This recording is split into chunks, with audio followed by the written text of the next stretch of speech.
Assalamualaikum warahmatullahi wabarakatuh. Alhamdulillah, wassalatu wassalamu ala rasulillah wa ala alihi wa sahbihi wa mawalah wa la hawla wa la quwata illa billahi wa ba'du.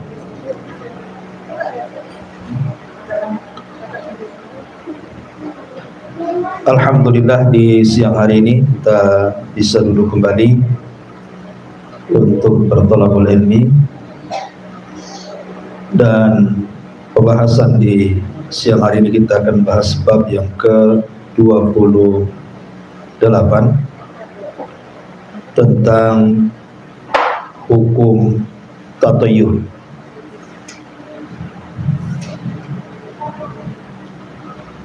Baik, sebelum kita baca kitabnya, sedikit saya kasih gambaran apa itu tatayyur. Ma'asyiral muslimat yang dimuliakan Allah Subhanahu wa taala, tatayyur itu artinya seseorang merasakan akan adanya tasya'um, hal-hal yang bisa menimpa dari keburukan atau kesialan dari sesuatu, baik itu sesuatu yang dilihat ataupun yang didengar.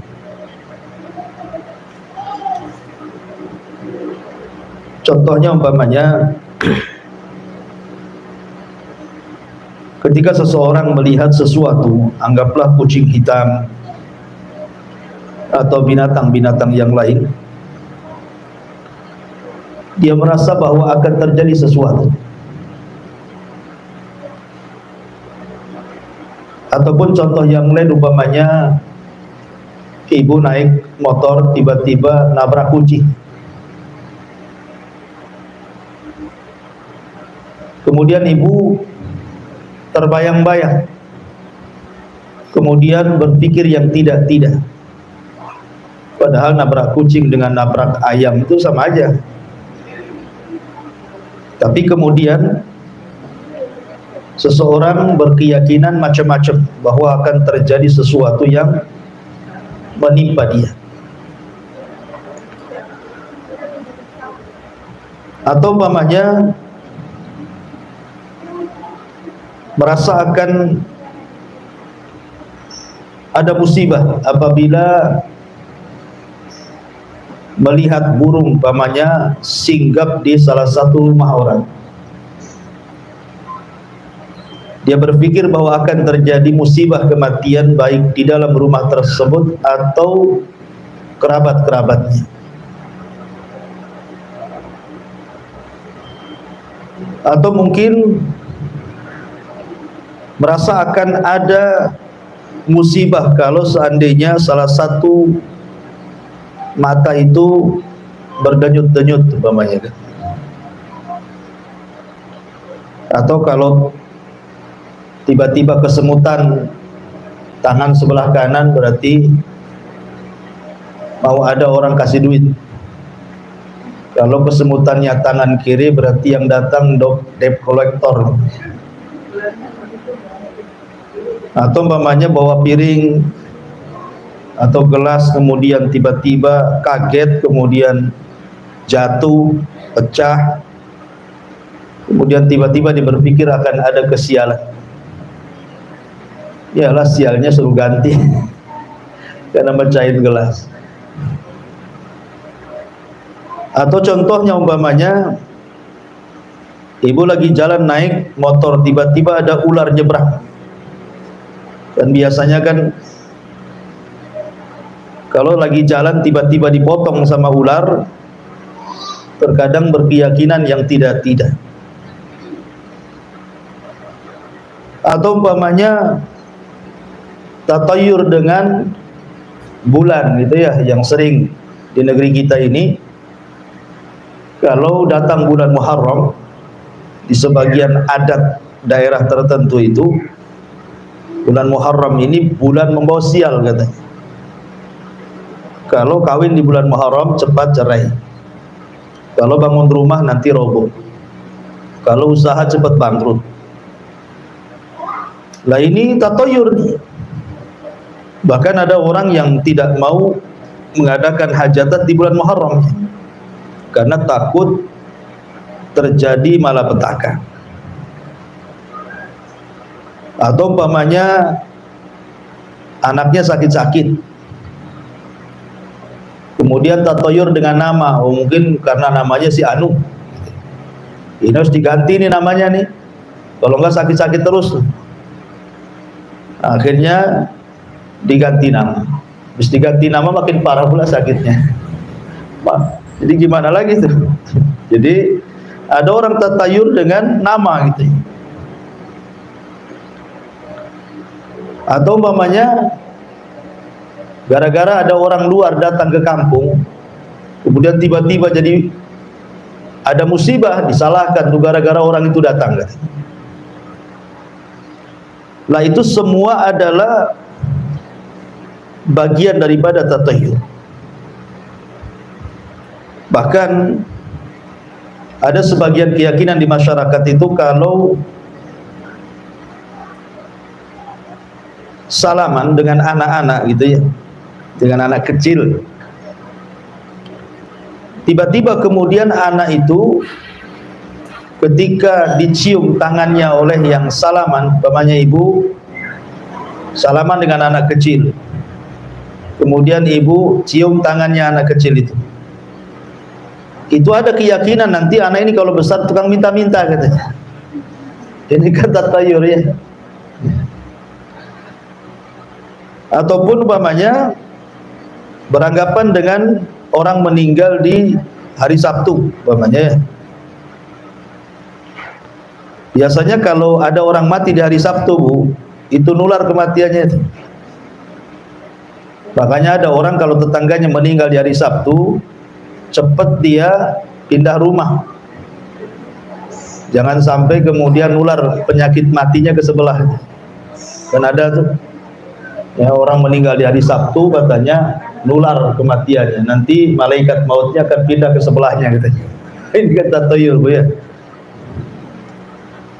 Atau umpamanya seseorang yang tanggal lahirnya sama, orang itu tanggal lahirnya sama dengan orang tuanya, baik ayah ataupun ibunya. Itu biasanya kalau sudah besar itu anak itu durhaka sama orang tuanya. Kalau bisa cepat diganti tanggal lahirnya di aktenya. Jadi ada orang yang tatayur seperti itu.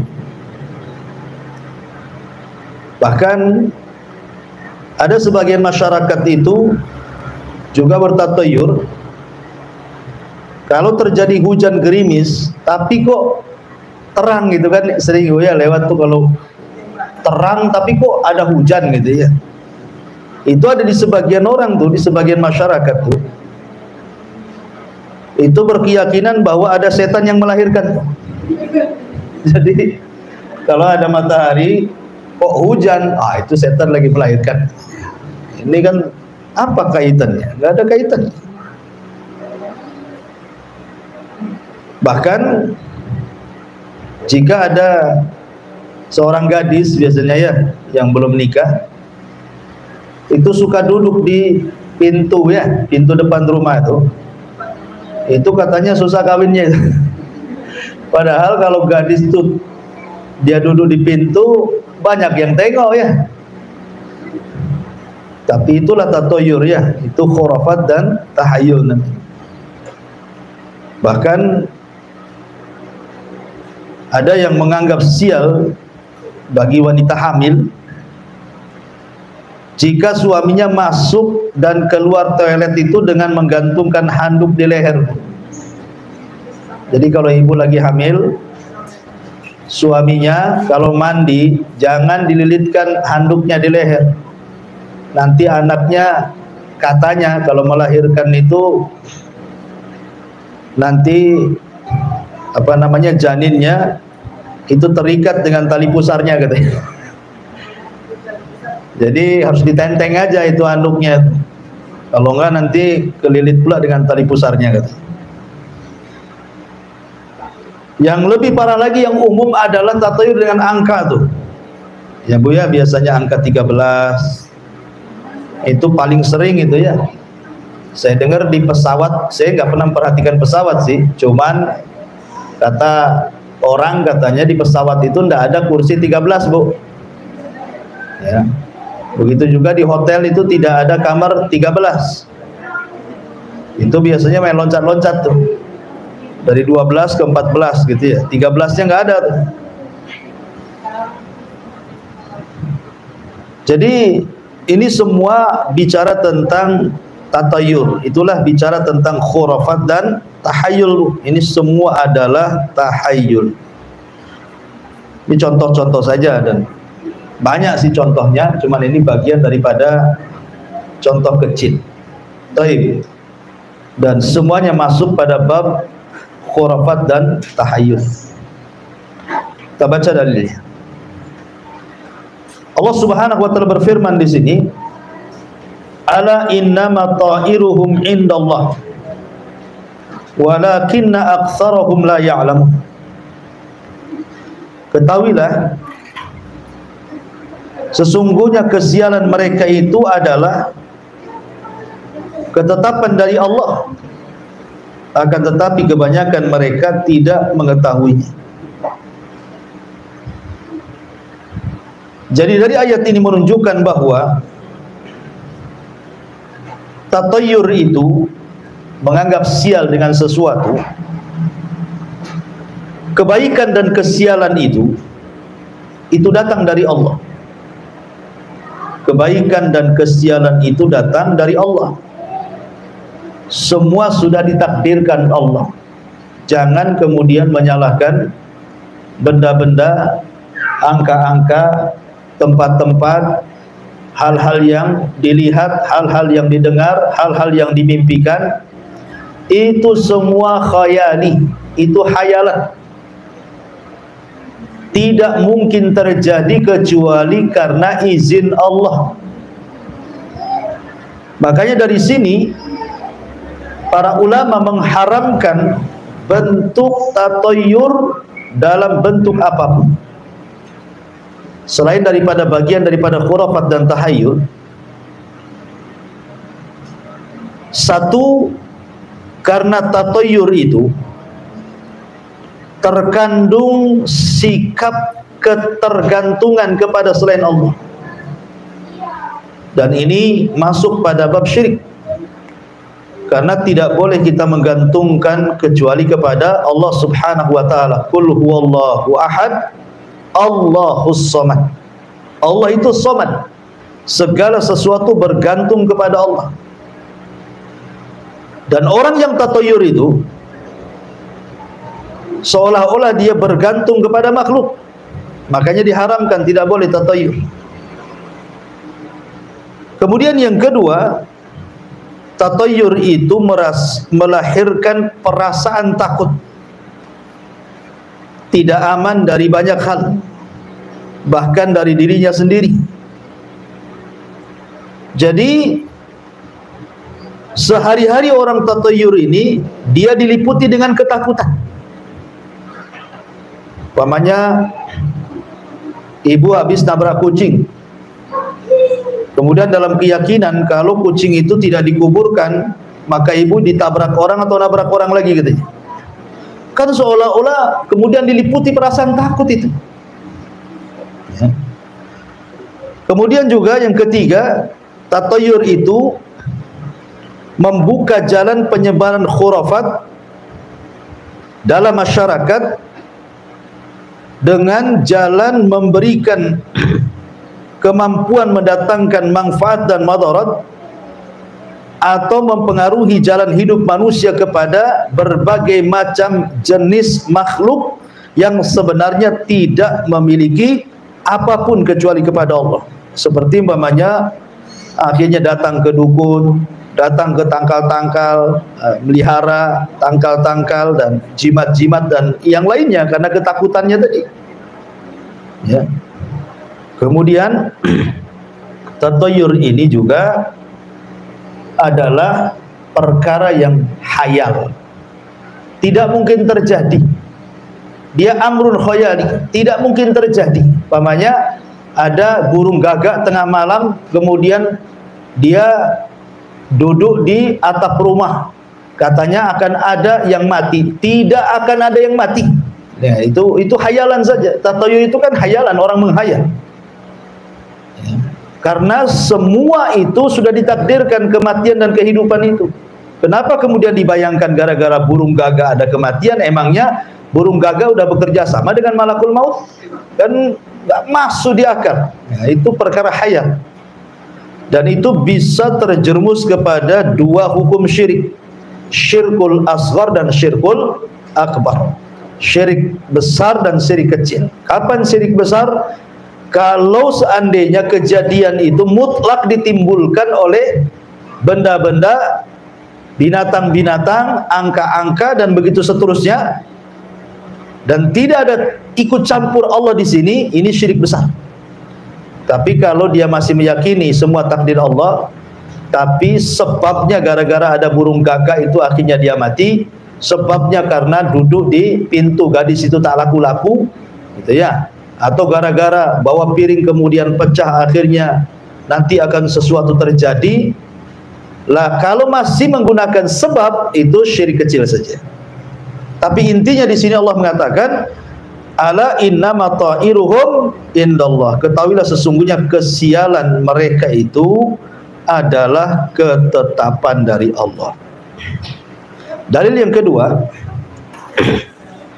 qalu ta'irukum ma'akum a'in dzukirtum bal antum qaumun musrifun. Utusan-utusan itu berkata, kemalangan kalian itu adalah karena kalian sendiri. Apakah jika kalian diberikan peringatan, kalian mengancam kami? Sebenarnya kalian adalah kaum yang melampaui batas. Jadi ayat ini cerita tentang kisah Nabi Musa, Bu. Jadi kedatangan Nabi Musa itu, kedatangan Nabi Musa dalam rangka berdakwah dan mengajak manusia ke dalam tauhid, dan juga menghancurkan berhala-berhala, itu dianggap sia. Karena datangnya Nabi Musa akhirnya yang beriman dengan yang tidak beriman berpecah, gitu ya. Terjadi perpecahan di tengah masyarakat, terjadi kegaduhan, gitu ya. Akhirnya kemudian mereka menyalahkan kedatangan Nabi Musa, bahwa terjadinya suasana seperti ini gara-gara si Musa tuh.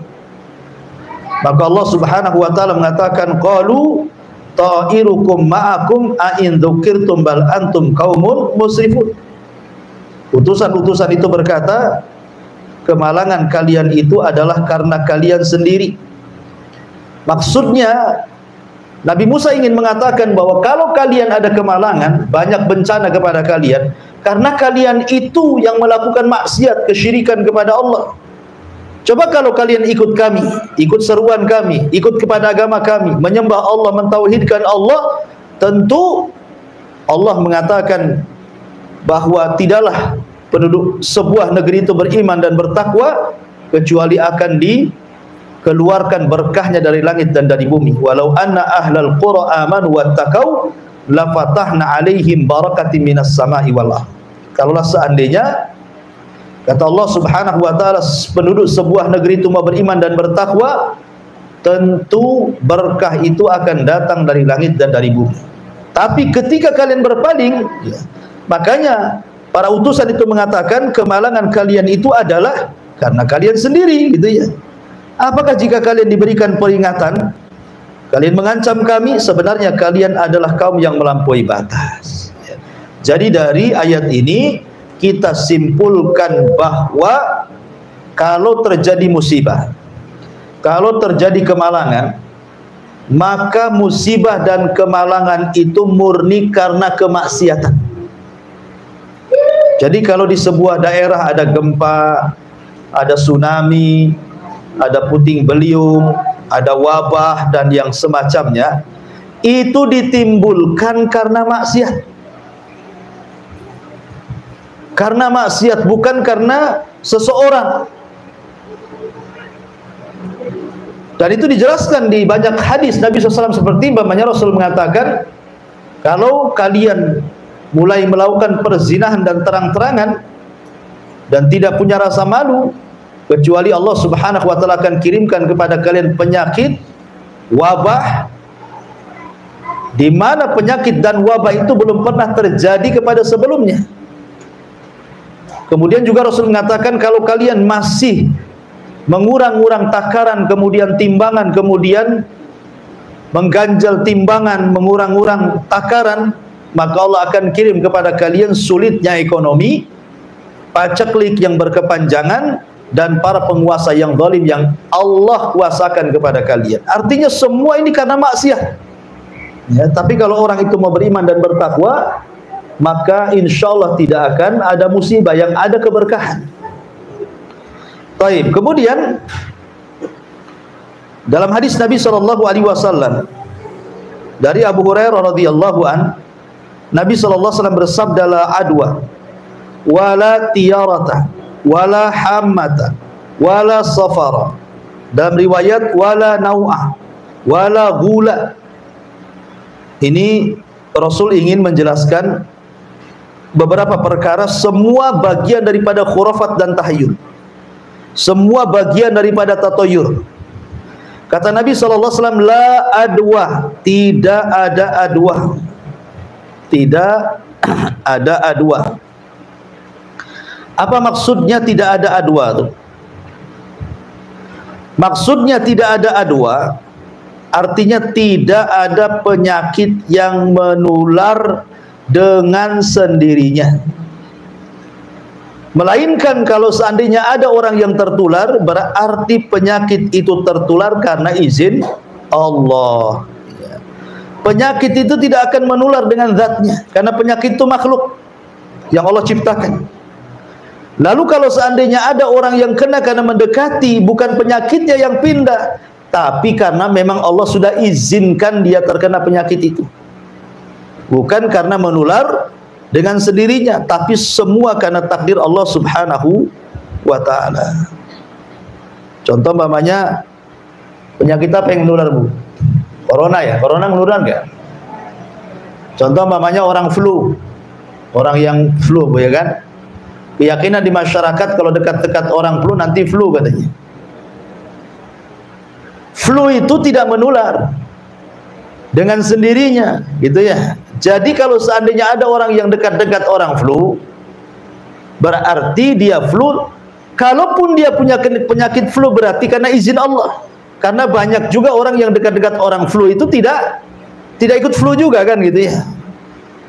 Jadi itu semua karena izin Allah Subhanahu wa ta'ala. Walaupun demikian, tetap kita mencari sebab. Kalau ada orang yang terkena penyakit yang bisa berpindah, maka jangan dekat-dekat, ya kan? Walaupun tidak ada penyakit yang menular maksudnya dengan sendiriannya kecuali karena izin Allah, tetap kita harus mencari sebab. Sebagaimana Rasul mengatakan, firra minal majrum kama tafirru minal asad. Jauhilah dari orang yang terkena kusta sebagaimana engkau lari dari kejaran singa. Nah, itu mencari sebab, artinya ya supaya jangan sampai kita jatuh kepada tatoyur, khurafat dan tahayul. Kenapa kamu flu? Itulah gara-gara saya dekat si ibu anu tuh, katanya. Seolah-olah ibu itu yang membawa penyakit, gitu ya. Jadi jangan seperti itu.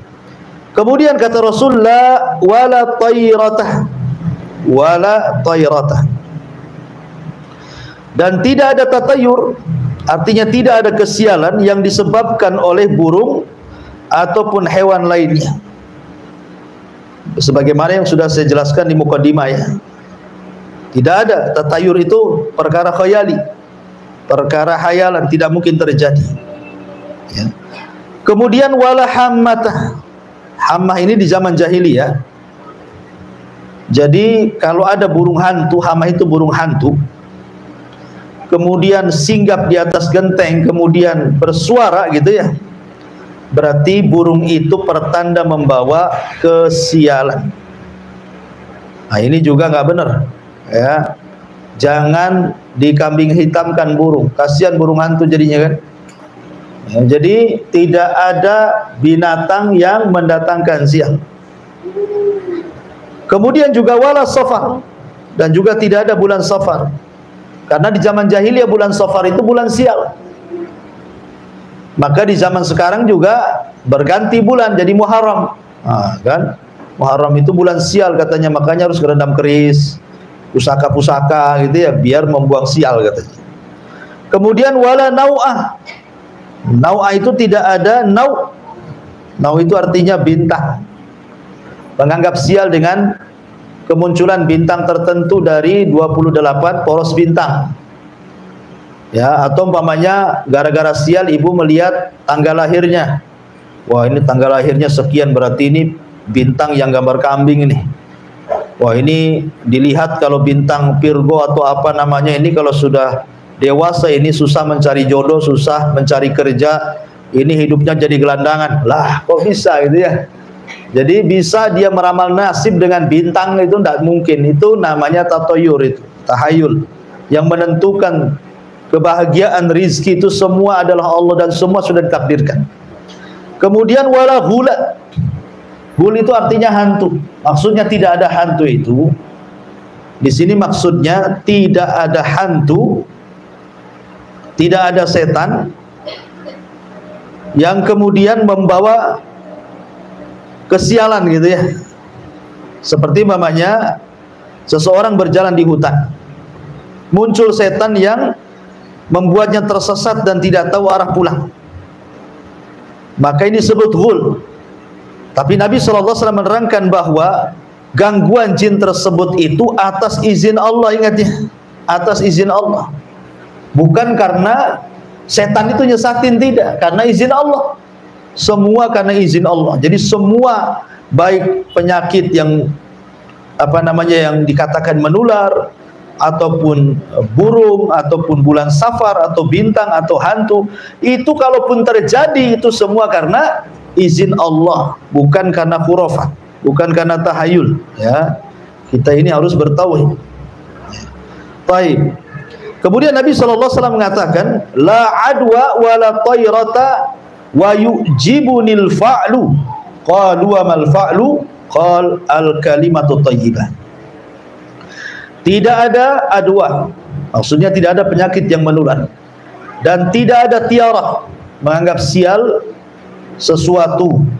Akan tetapi yang membuatku terkagum-kagum, kata Rasul sallallahu alaihi wasallam, adalah al-fa'al. Para sahabat bertanya, apakah yang dimaksud dengan al-fa'al itu? Nabi menjawab, kalimatun thayyibah, kata-kata yang indah, kata-kata yang baik. Ya. Jadi di sini kenapa kata-kata yang baik itu adalah disukai Rasul? Karena kata-kata yang baik itu tanda ibu berhusnudzon kepada Allah. Tapi kata-kata yang buruk itu tanda-tanda ibu suudzon kepada Allah. Contoh nih, ibu belanja ke pasar, ya, ibu nggak ada masalah, tiba-tiba di pasar ada orang ngamuk-ngamuk gitu ya, ada orang ngamuk-ngamuk, kemudian ibu emosi. Nah, kemudian ibu juga malah meladeni gitu ya, mengeluarkan kata-kata kotor. Oh, dasar mati aja kamu besok. Ataupun melaknat dan begitu seterusnya. Maka tidak boleh seseorang mengeluarkan kata-kata seperti itu. Apalagi kemudian kalau kata-kata tersebut adalah kata-kata yang bisa atau dalam bentuk doa kecelakaan kepada orang. Contoh, ibu marah sama anak, ya, marah sama anak, mati saja kamu gitu. Kalau tahu kau akan durhaka sudah besar ini, dari bayi sudah aku gantung kamu, ya kan? Kan ada tuh ibu-ibu yang saking kesalnya ngomong gitu, Bu ya. Nggak boleh, Bu, itu namanya suudzon kepada Allah. Ya, jadi kalaupun memang anak itu nampak durhaka, doakan saja, Bu, doakan yang baik. Mudah-mudahan kau dapat hidayah. Mudah-mudahan kau jadi ustaz. mudah-mudahan kau jadi kiai, udah jadi ulama, gitu. Jadi marahnya itu tetap mengeluarkan kata-kata yang baik. Seperti umpamanya contohnya ibunya Syekh Sudes gitu ya. Dijelaskan itu ibunya Syekh Sudes itu dalam biografinya, kalau Syekh Sudes kecil lagi marah, lagi nakal, maka ibunya kalau lagi jengkel marah selalu ngomong sama Syekh Sudes itu, daripada kau nakal nak, lebih baik kau pergi ke haram sana. Mudah-mudahan Allah jadikan kau imam di sana. Jadi gitu itu kata-katanya itu.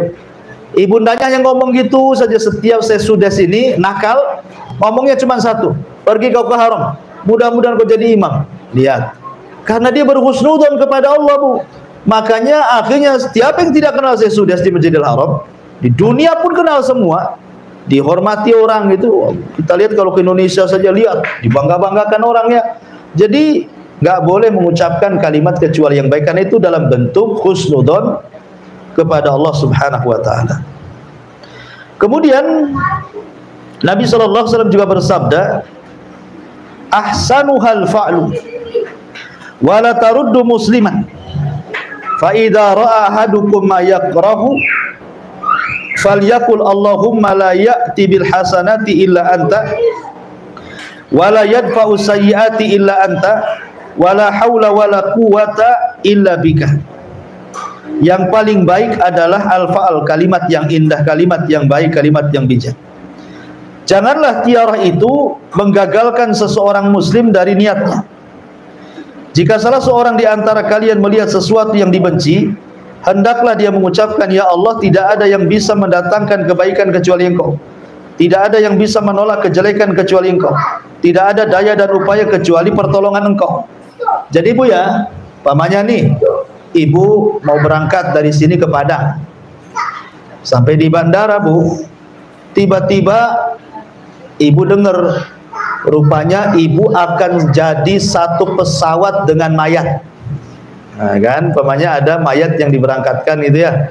Orang Padang meninggal di Batam, keluarganya pengen dikuburkan di Padang, kemudian dibawa ke kargo pesawat gitu ya. Ibu dengar, alamak, nanti kalau naik pesawat nih satu pesawat tuh dengan mayat nih. Nanti kalau terjadi apa-apa gimana? Ah, itu ya kan? Itu namanya tatoyur, Bu. Kata Nabi Shallallahu alaihi wasallam, ya, kalau memang seperti ini, jangan gara-gara ada keyakinan satu pesawat dengan mayat tiba-tiba ibu membatalkan pepergiannya. Enggak begitu. Enggak ada urusan mayat dengan kecelakaan pesawat. Emangnya bisa apa mayat dengan pesawat itu? Ya, walaupun mayat itu berada di di kargo barang gitu kan, nggak, kecuali orang hidup dia bisa ngerusak itu ya, merusak pesawat, orang mati loh, gimana cara ngerusak pesawatnya? Nah, jadi jangan sampai gara-gara keyakinan seperti itu tidak melanjutkan perjalanan, karena ini bagian daripada khurafat tatayur, nggak boleh, ya kan? Atau gara-gara ibu nabrak kucing, padahal ibu dari sini mau ke Tiban tuh, mau ke Jabal Uhud kan? Ah, nggak jadi hari ini, takut ada apa-apa di jalan. Kenapa? Habis nabrak kucing katanya. Jadi jangan sampai gara-gara ada peristiwa dikait-kaitkan dengan kesialan, nggak boleh ya.